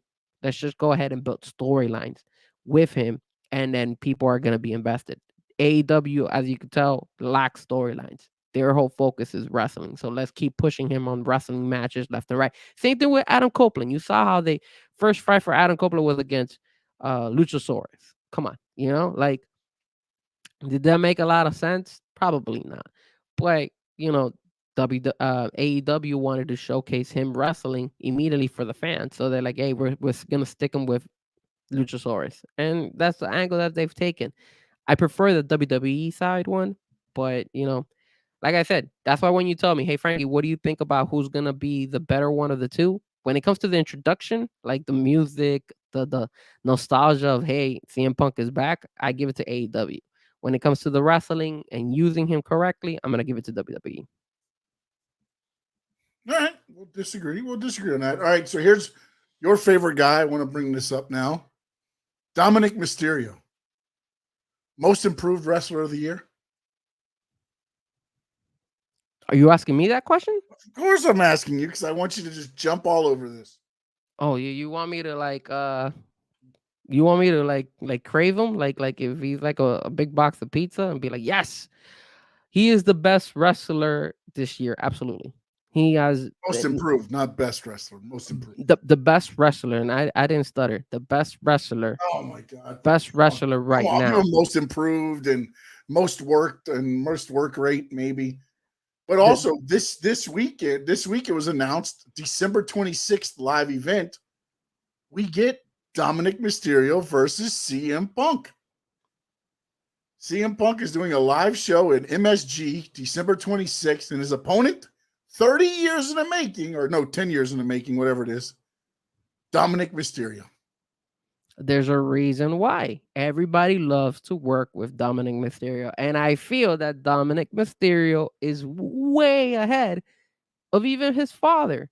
He has done. Oh, Yes, absolutely. Absolutely. He is way ahead than his father. oh my He is God. actually Slow this guy doing down. something that a lot of people probably never in their wildest dreams ever thought that he was going to be able to do. Is Dominic Mysterio going to outshine his father? Probably not. But what he did this past year, as far as going out, working matches with all these heavy hitters, Cody, Seth, Yeah, he's the CM workhorse Punk, of the Judgment Day. I mean, he's the workhorse, dude. I the mean, kid, I get that, and he's improved tremendously. And I thought, well, it was interesting. Randy Orton was on Impulsive with um, Logan Paul. Logan Paul, yes. And Logan was like, man, I got to talk to you about Dominic. He goes, when I first saw him, I said, you know, because again, remember, it was Dominic and his dad against Logan Paul and Miz at one of the WrestleManias. And he said, I looked over and I was like, this kid's got nothing. He's got nothing. He goes, then the kid grows out a mullet. And I'm like, he has it. He's like, how the hell does a mullet change who the guy is? And then Randy Orton's like, it's the mullet, buddy. It's the mullet. And it really, it's that and the attitude change. And again, I don't know if the Judgment guys are working with them or who's kind of working with them or whatever. And it's kudos to Dominic too, by the way, anyways. But he's buying in hook, line, and sinker on, you know, the Dominic Mysterio thing. It's like when he went to jail and he came out and he's like, oh, I'm harder than ever. Dude, he took that gimmick and that part of it and just ran with it. You've watched him with the NXT North American Championship. He's ran with the whole thing where he's been that guy to where the Judgment Day has done so much for him. Absolutely. And then, you know, again, Mommy's there, he's winning. Mommy's not there. Every time he's lost the North American title, no Judgment Day near him. Correct. And yes, no doubt. I'm talking about and equal ages. Yes. Because no doubt, bro. You mean like at equal ages? Yes, that's what I'm referring to. Equal I'm ages. confused. Yes. What are you talking about, equal ages? So at the age of Dominic Mysterio compared to when Rey Mysterio was his. Oh, age. not even close. Not even close. Rey Mysterio started when he was 14 years old wrestling. I know, but what I'm saying is I believe Dominic Mysterio is way ahead of what Rey Mysterio was at the same age, in my opinion. In my opinion, yes, yes, No yes. way. Rey Mysterio had been around the world. Was a luchador like I mean, oh, dude. Please. I mean, as far as the whole world, the whole lucha world, lucha libre, and all that. Yes, you're right. Rey Mysterio had a name for himself, but Rey Mysterio, what Dom already started in a big company, and obviously he uses his dad's name because that's Rey Mysterio and them lit ECW arena up in an arena that is known for blood and hardcore and violence. They went in there and wrestled and got a standing damn ovation. Dominic Mysterio has given standing ovation type of matches every single time he works at NXT, every time he works against some of these guys at Monday night and on SmackDown, standing ovation. For the love of God, everybody hates Dominic Mysterio. They boo him so much that you could hear it outside the arenas. That's how much they hate Dominic Mysterio. I like the fact that you don't like to give credit where credit is deserved. The guy I give him credit, but for you to sit there and say that he has accomplished more at his age than what his dad has, and his dad started wrestling at the age of 14. Okay, his dad was already a 10-year veteran in pro wrestling by the time this kid laced up his first pair of boots. All right, so he's a little bit of a late bloomer. That's all. A little bit of a late bloomer. Yeah, okay, late bloomer. Rey Mysterio started at 14. Dom Mysterio didn't start at 14. He's a little bit of a late bloomer, bro. That's all. Yeah, but you're not going to sit there and tell me they're at the same places at equal ages. Like, it's not close. 24-year-old Dom and 24-year-old Rey, not even freaking close. If you compare the popularity between Rey Mysterio Jr. at that age and Dom Mysterio at his age right now, I think Dom is bigger than Rey Mysterio. And due to the fact that he's in a bigger company, he's in all three shows consistently. He's wrestling on pay-per-view. I mean, the kid is smart. Dom did his homework and he went ahead and he said the kid's not good. I'm not saying the kid's not great right now. I mean, look. But for you to No, sit no. there and I get it, your face is frozen at times, so maybe it's not as perfect as what it is. But to sit there with a straight face and sit there and say that at the same ages, Dom and Ray are on the same grounds, like, my God, are you serious? Absolutely. I Let's 100% move on agree with then, that. because I don't want to hear anymore. Actually, I don't want to lie to the people I anymore. have So let's Dom just, here. This is where I have Dom here, and then I have Ray right here. That's where I have him. you're stuck, so I couldn't even see where it was. What? All right, here I am. So this is Dom, and this is Ray. Where are we at?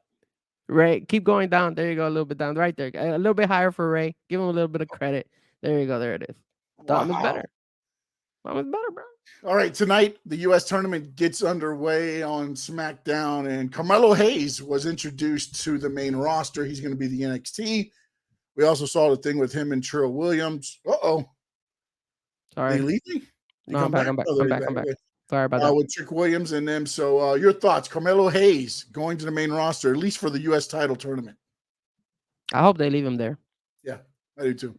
I hope they leave him there. At this point, it doesn't look like they're going to make NXT a traveling brand. If you're not going to do that, start moving some of these guys that deserve an opportunity up. That's how I'm going to look at this. If you want NXT to be the third that you always talk about, and it's going to tour, then Carmelo needs to stay. If you're never going to tour with them, then just send them up. Start sending those guys up. The reason I say they should go ahead and leave him in SmackDown is because Trick Williams is blowing up. I mean, Trick Williams is taking. I feel Trick Williams is the next guy to blow up on the NXT side, and he's gaining even. I think he's already blown up. When you saw the pay-per-view, the NXT pay-per-view, and he was down by 3 falls, and then he got the 3 falls, and everybody just blew up. The place was like, okay, all right. CM Punk working with NXT talent. He took pictures with, of course, Cora Jade and Roxanne, and he's been working out at the PC Performance Center. And there's talk that, he would like to become the next Shawn Michaels. Is that part of his deal? Is that why he came back to the WWE, to work with the younger talent? He said it was Father-Daughter Day. Running the PC Center? I spoke to my brother about this in our podcast. I think this is something that CM Punk would work out drastically. I think this is a good thing for NXT. I think CM Punk is able to bring a different type of storylines, experience. And one thing I didn't mention in the AEW side, which I'm noticing in the WWE side, is on the AEW side, this guy came out. Who was it? I believe it was there was a particular wrestler I read on I don't remember where I got it from, but it was somebody who went on record saying that it was Rob Van Dam. That's what it was. So Rob Van Dam went on on an interview, and he said that he was open to help the AEW talent with whatever they needed, and nobody from the AEW asked him for anything. Now look at the difference when you have CM Punk. Now, granted, I see RVD is not as big as CM Punk, but still, you respect RVD. RVD is a freaking workhorse, and he's been a legend in all of wrestling. Plus, he has so much knowledge because he's been everywhere. So when you look at CM Punk, what is the first thing you see? You see people in the NXT world shaking his hand, giving him hugs, saying, "Yo, man, dude, I looked up to you when I was a jit. I was involved in watching all your matches. I really loved it. And now to be able to come and see you and you be able to talk to me and stuff, they appreciate him." Yes, CM Punk being in NXT would be momentum. Now, is he going to take over Shawn Michaels? Absolutely not. Shawn Michaels stays. I think ultimately he will. I think ultimately that's the plan. I'm not saying like he's running. I'm not saying he's there to run Shawn Michaels off. I'm not saying that at all. But I think ultimately that's where he wants to be. That's what he's always wanted to do. He used to sit with Paul Heyman, and kind of that's how he became like a Paul Heyman guy, because he would sit there and just watch videos and watch how the TV was done and all that stuff. I think ultimately he sees that's where he wants to go. And on the other side, like with the whole thing with AEW, I think the problem too is that, look, say what you want to say about WWE. If you're in NXT, you're basically learning, you're developing. If you're on the main roster, then you can say you kind of made it. The problem with AEW now is everybody thinks they've made it. Mm-hmm. And everybody thinks, oh, now my shit don't stink. Well, listen here, buddy. There's a bunch of botches. There's a bunch of shit you can continue to work on. And that's for everybody, WWE and AEW. But AEW puts it out there front and center for some reason. It's like, just like, hey, oh, he's going to mess up right here. All right. It's almost like they do this shit on purpose. Hey, make sure camera 3 gets Commander on this one. He's going to hit the ropes and he's going to get tied up. Okay. Make sure the camera's on him. It just feels like, and like for nobody to sit there and even, come up to RVD, even just to be like, what does it take to get there? What does it take to get there, man? To sit there, like, dude, anytime there was a veteran in our, in the locker room or anything, man, you went up, you introduced him, you could tell right away, okay, this guy's not, he doesn't want to be disturbed. He's just here to do his job. Or, they'll sit there and they'll talk. Usually they'll have a meeting before the show starts, before the doors open. They kind of sit there and do like a Q&A type thing. Nowadays they do the little, the thing QT does where he does like a little, what do they call it? When they go out and they just train and they work with everybody. Damn it. I don't know. I would be lying to you if that they train with it right now, but a little, they'll just go out there and do some of the moves and go over how maybe they make a match and stuff like that. And you pay like $25 and you sit there and then you ask Q&A and things like that. That's happened a couple times, I think, at CCW and some other shows. Okay. But like that, you got to take advantage of that, man. And it goes for everybody. Look, you got Dean Malenko in that locker room. You've got Dustin Rhodes. You've got all these guys. Like, if you're not sitting there every show, and especially if you're not on the show and you're not soaking in something every time you show up at a show, shame on you, man. Shame on you. You deserve not to be on the show because you're a piece of POS. Yeah, I agree with you 100%. If I was a wrestler and I wanted to make it, I'm going to pick people's brain because that's the only way you're going to get better. You're going to develop a craft. And I know that there's different wrestlers that I've watch, and there's some YouTubers now that I've seen, and I've even seen one YouTuber who actually went ahead, who used to be a WWE wrestler, and he says that one of his biggest regrets was him not taking advantage of being able to go on the ring and wrestle consistently to improve his work.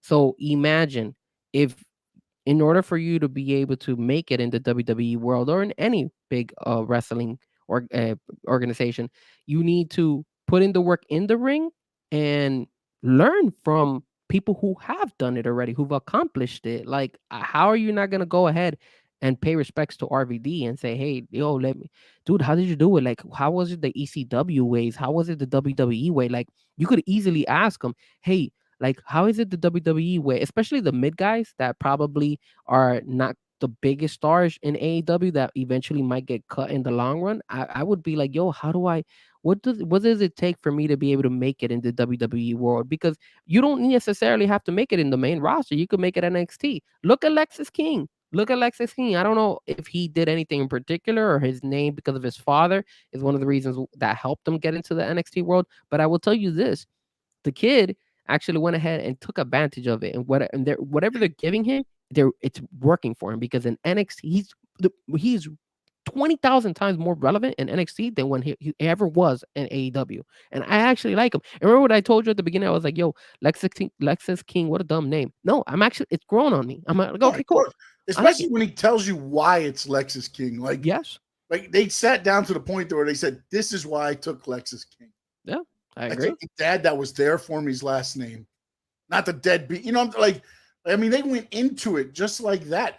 But yet, you took your stepdad's name, but you act like your dad. You know what I'm saying? Like, if you look at the dynamics and how deep this character runs, like, there's a lot you could get into with this, with Lexis King. It's amazing.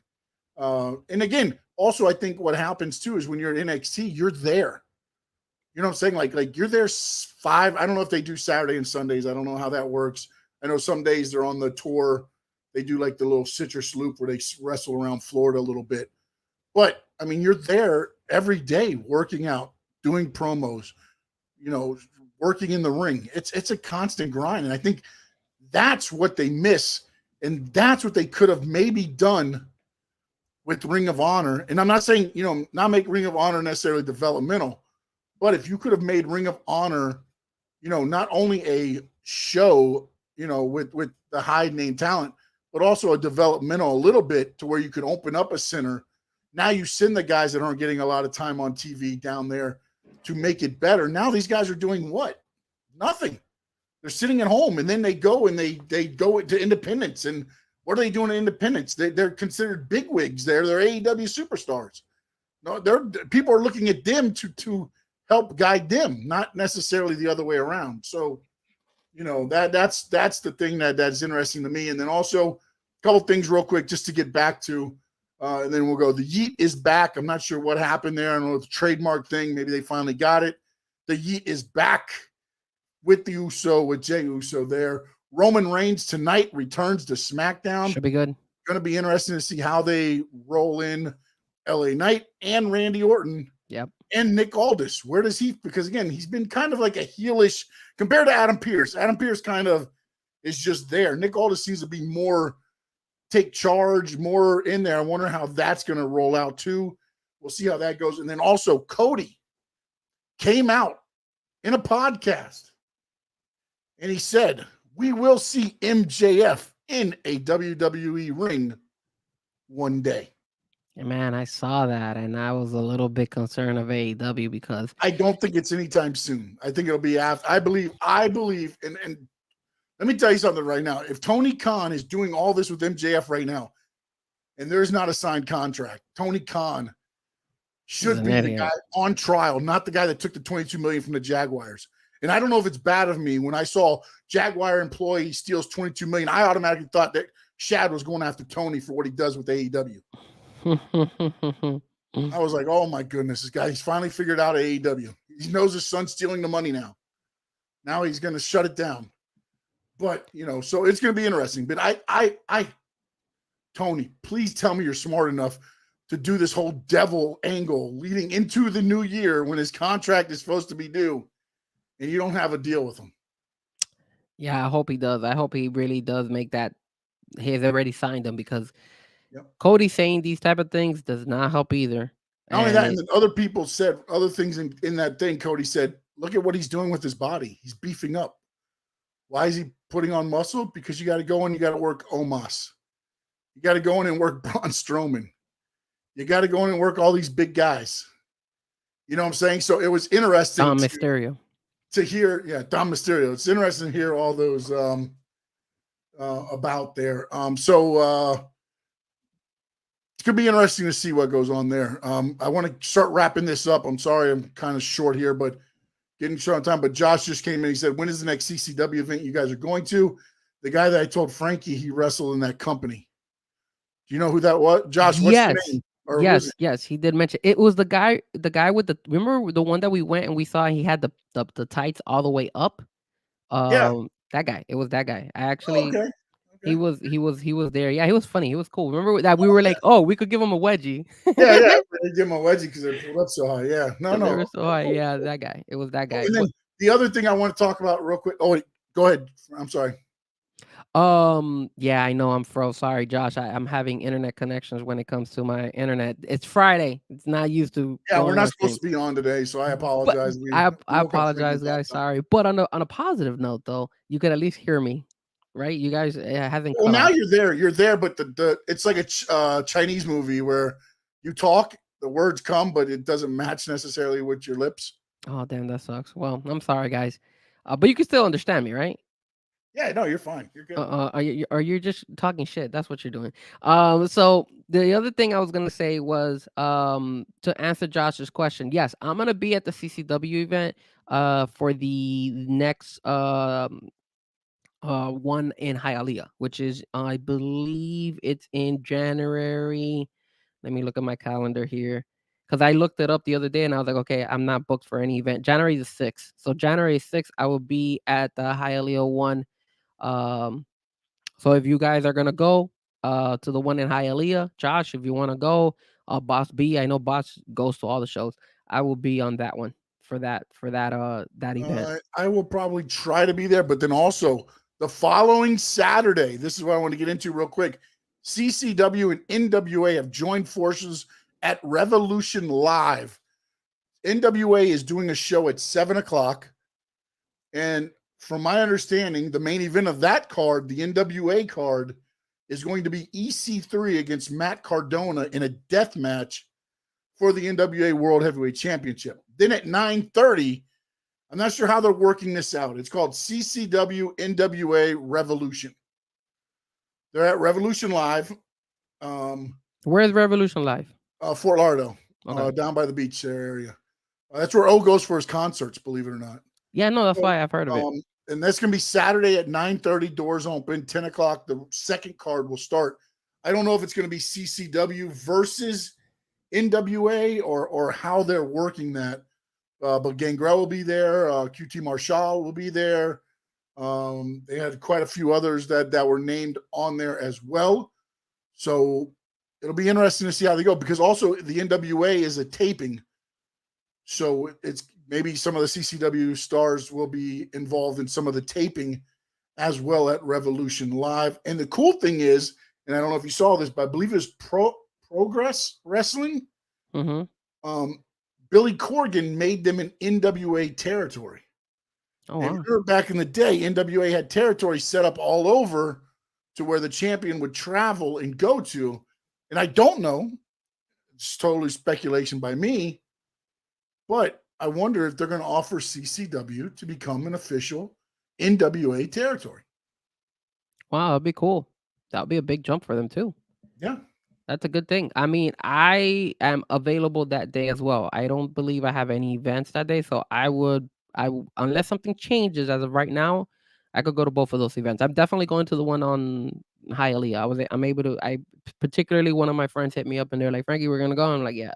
So that one for Hialeah, I'll go, and then the one of Revolution Live, absolutely. Like, I don't have anything planned right now, so I'll try to see if I could leave it open, and I'll be more than happy to go to Yeah, that show. I will not be going to the one tomorrow. I don't know where that one is. I don't know if that one is, but I Yeah. will not be at the one tomorrow. Is that The- in Homestead or where's that one? The one tomorrow, I won't be able to go either, because that one I'm working tomorrow as well, so I'm not gonna be able to go to that one.